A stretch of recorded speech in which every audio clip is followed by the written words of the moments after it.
ವಿಜಯ್ ನಾಯಕತ್ವದ ಭೀಮಾ ಈ ಸಿನಿಮಾ ಮುಖ್ಯವಾಗಿ ಯುವ ಜನತೆಯ ಭವಿಷ್ಯದ ದೃಷ್ಟಿಯಿಂದ ಮಾಡಿರ್ತಕ್ಕಂಥ ಸಿನಿಮಾ.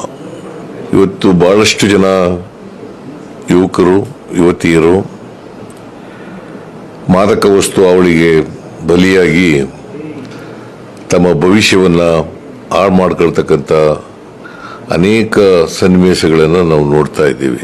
ಈ ಸಿನಿಮಾ ಉದ್ದೇಶ ಯುವ ಸಮೂಹ ಈ ಡ್ರಗ್ಸ್ ಅವಳಿ ಇದರಿಂದ ದೂರ ಇದ್ದು ತಮ್ಮ ಭವಿಷ್ಯವನ್ನು ರೂಪಿಸ್ಕೊಳ್ಬೇಕು ಅಂತಕ್ಕಂಥ ಸದುದ್ದೇಶದಿಂದ ಮಾಡಿರ್ತಕ್ಕಂಥ ಸಿನಿಮಾ. ಅದು ಸಫಲ ಆದರೆ ಸಿನಿಮಾ ಮಾಡೋದಕ್ಕೆ ಸಾರ್ಥಕ ಆಗ್ತದೆ ಅಂತೇಳಿ ನನಗನ್ಸುತ್ತೆ. ದುನಿಯಾ ವಿಜಯ್ ಅವರು ಇಂಥ ಒಂದು ಸಿನಿಮಾ ಮಾಡಿರ್ತಕ್ಕಂಥ